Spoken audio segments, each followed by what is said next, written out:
Bon matin, messieurs, dames! Alors, en ce temps spécial de la super COVID-19, j'ai décidé de faire des petites capsules sur une partie de matière qu'on n'a pas eu le temps de voir cette année parce que je me le réservais pour la fin de l'année, qui évidemment, pour l'instant, n'arrivera peut-être pas. Donc, pour vous, beaucoup pour moi aussi parce que ça me tente vraiment de vous l'enseigner, j'aimerais ça vous faire des petites capsules sur la trigonométrie, c'est-à-dire l'étude de triangles. Vous allez voir, c'est vraiment le fun, mais la raison pour laquelle je trouverais ça important que vous le voyez, quoique c'est sûr que vous allez en voir, on va revenir là-dessus l'année prochaine en 5e secondaire, c'est que c'est vraiment utile dans la vie de tous les jours. Fait que je trouvais que c'était un outil dont vous ne pouviez pas vous passer, puis ça me tentait de vous l'enseigner vraiment à la bonne franquette. Fait que ça va être super simple. Ma technicienne préférée, ma fille Alice, qui va superviser le tout. Donc, je vous le dis tout de suite, mes capsules, ça ne sera pas parfait, mais c'est juste pour qu'on puisse partager un plaisir, en tout cas de mon côté, là, ensemble. Je vais faire semblant que vous m'écoutez, parce que dans le fond, là, vous me manquez vraiment beaucoup. J'aurais aimé ça 1000 fois plus, vous l'enseigner live comme ça devant vous, mais là, c'est pas possible.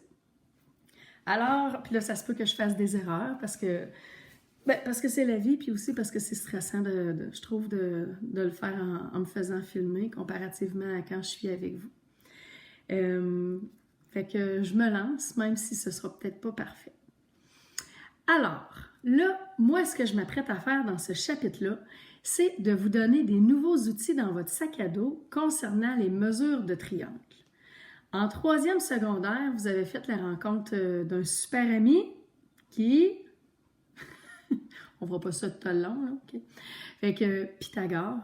Puis avec Pythagore, vous avez eu un bel outil dans votre sac à dos qui était la loi de Pythagore, bon, la relation de Pythagore, je devrais dire.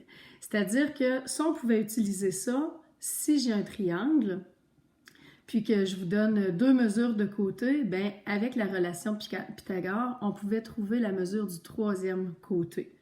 Si j'avais plutôt la mesure d'un plus long côté, l'hypoténuse, avec un plus petit côté, une cathète, bien, je pouvais aussi faire un petit calcul pour trouver la mesure de l'autre cathète. Mais sauf que cet outil-là, même s'il est vraiment puissant, de Pythagore, bien, ça nous limite aux mesures de côté. Alors, vous me voyez venir, dans ce chapitre-là, oui, on va continuer à trouver des mesures de côté, mais aussi des mesures d'angle. Avant de me lancer officiellement là-dedans, j'aimerais ça faire un petit rappel avec vous sur la théorie qui entoure tout ça. Fait que quand je vais utiliser des termes spéciaux, ben vous ne serez pas trop perdus. Fait que je vais demander à ma fille de se déplacer à côté de moi.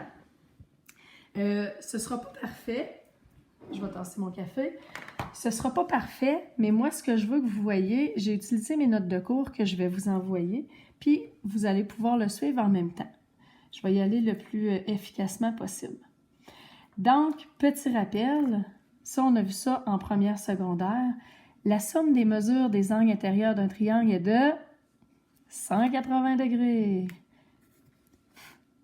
Peu importe que ce soit un triangle rectangle, non rectangle, scalène, obtusangle, acutangle, ça n'a aucune importance, ça donne tout le temps 180. Là, pour l'instant, messieurs, dames, on va vraiment s'attarder au triangle rectangle. Donc, un triangle rectangle est un triangle qui possède un angle droit, c'est-à-dire 90 degrés. Si j'ai un angle de 90, étant donné que la somme est de 180, bien, les 2 angles sont nécessairement plus petits que 90, donc ils sont aigus, c'est-à-dire qu'ils mesurent chacun moins de 90 degrés. De plus, leur somme est de, étant donné que j'ai déjà 90, si je fais 180 moins 90, ça me donne 90 à répartir entre les 2 angles. Donc, leur somme est de 90 degrés. Ils sont, ça c'est un adjectif qu'on utilise pour 2 angles dont la somme mesure 90. Mon truc un peu bébé lala, c'est 90. Ça donne des angles complémentaires. Donc, vous voyez que j'écris toujours aussi bien. J'aurais pu me faire une manucure pour... j'aurais pu me faire une manucure pour l'événement, mais j'ai laissé faire. Je vais continuer avec les côtés dans un triangle rectangle. Le côté le plus long d'un triangle, je ne sais pas si vous en rappelez, ça s'appelle, là, juste pour vous donner un indice, je la trouvais drôle cette image-là ici, là. Regardez, c'est un triangle rectangle, puis il y a un hippopotame qui est couché sur le plus long côté. Fait que l'hippopotame, c'est pour nous rappeler que le plus long côté, ça s'appelle l'hypoténuse. Donc, le côté le plus long d'un triangle, ça s'appelle, un petit peu, hypoténuse. C'est le côté opposé, donc en face de l'angle droit. Donc, je vais faire juste un petit aparté ici. Je vais utiliser la feuille là tantôt, là. Par exemple, si j'utilise ce triangle rectangle-là, si je mets mon doigt vis-à-vis de l'angle droit, bien, la prolongation, le côté en face, qui ici mesure 5 cm, ça c'est l'hypoténuse.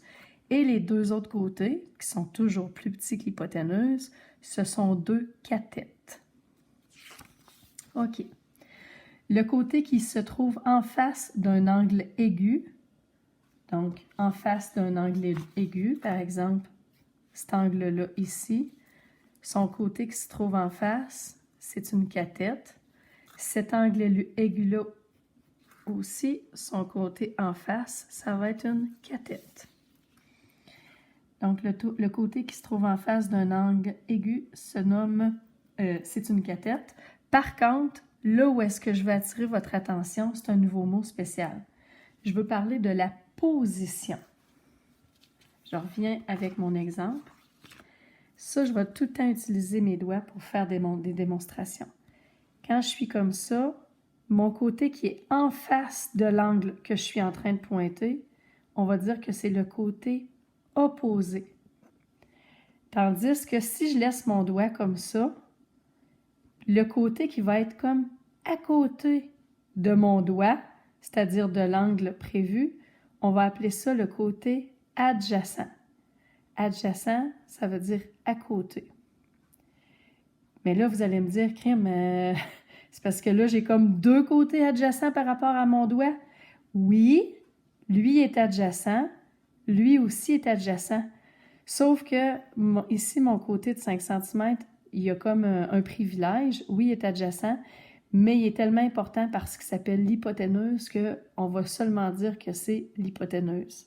Alice, accote-toi ici, là, sur mon épaule, si tu veux. Donc, ça ici, ça va être mon côté adjacent par rapport à mon doigt. Ça va être mon hypoténuse. Et ça va être mon côté opposé. Je vais changer d'angle juste pour vous le montrer. Je me place comme ça ici. Je mets mon doigt vis-à-vis l'angle. Le côté en face de mon angle, ça s'appelle le côté opposé. Le côté ici de 3 cm, qui est comme à côté de l'angle, bien, vu qu'il est à côté, on va dire que c'est le adjacent. Et l'autre va s'appeler l'hypoténuse. Donc, ça, c'est mes positions. Tasse-toi ma puce. Lève-toi debout. Le côté qui se trouve en face d'un angle aigu se nomme le côté opposé. Et le côté qui se trouve à côté d'un angle aigu se nomme le côté, comme on l'a dit, adjacent. Là, j'écris, en fait, chaque côté aigu est formé de deux côtés, mais puisque un des deux côtés est l'hypoténuse, ben c'est de l'autre côté qu'on parle, hein, fait que c'est l'autre côté que l'on choisit comme côté adjacent. Pour nommer les côtés d'un triangle, on utilise normalement la même lettre que celle du sommet opposé. Fait que par exemple, ça ici, c'est l'angle A. On a utilisé une lettre majuscule. Donc, le côté opposé, normalement, je l'appelle A minuscule. Ça ici, c'est l'angle B. Bien, le côté opposé, je l'appelle B minuscule. Ici, c'est mon angle C. Le côté, bien là, il est opposé, là, mais il joue le rôle d'hypoténuse puisqu'il est en face. Ça va être C. Fait qu'on va juste se pratiquer ensemble pour ce qui est de cet exemple-là. Donc, identifie chaque côté par une lettre minuscule. Fait qu'on y va. Je vais y aller dans l'ordre alphabétique, c'est pas compliqué. Fait que ça, c'est l'angle A. Le côté en face ici, A minuscule. Mon angle B, le côté opposé, B minuscule. L'angle C, le côté opposé, C minuscule. Donc, ici, nomme l'hypoténuse. L'hypoténuse, c'est toujours le côté le plus long du triangle rectangle, puis ça tombe toujours, évidemment, à être le côté opposé à l'angle droit. OK? Donc, l'hypoténuse, c'est B. Nomme le côté opposé à l'angle A. En minuscule. Oh, attention, le côté adjacent à l'angle C. Je vais mettre mon doigt vis-à-vis C et là, je réfléchis. Adjacent, ça veut dire à côté. Fait qu'à côté, j'ai le choix. Soit je prends A, qui est comme un côté normal, ou je prends B, qui est l'hypoténuse. Je ne touche pas à ça. Donc, mon côté adjacent va être A. Je recommence. Le côté opposé à l'angle B. Donc, le côté opposé à l'angle B, c'est le petit b. Et le côté adjacent à l'angle A. Je mets mon doigt vis-à-vis de A. Adjacent, comme tantôt, j'ai le choix. Soit je prends C, une cathète par rapport, ou je prends B, qui est comme l'hypoténuse. Oh, non, je ne touche pas l'hypoténuse. Donc, le côté adjacent à l'angle A, ça va être bel et bien C. Là, si j'étais en classe, il y aurait un élève qui me poserait la question, « Oui, mais madame, là, si on demande c'est quoi le côté adjacent à l'angle B, ça serait une excellente question. En fait, on ne serait pas capable d'y répondre parce que l'angle B a deux côtés adjacents, c'est-à-dire le côté A, le côté C. Sauf que, savez-vous quoi? C'est pas un problème parce que, comme vous allez le voir plus tard, jamais qu'on utilise, qu'on pose cette question-là. Jamais qu'on va utiliser directement l'angle droit dans les rapports trigonométriques. Fait qu'on n'aura pas à se questionner. Alors, je vais prendre une petite pause là-dessus, puis on va se revoir dans la prochaine capsule. À tantôt, messieurs, dames.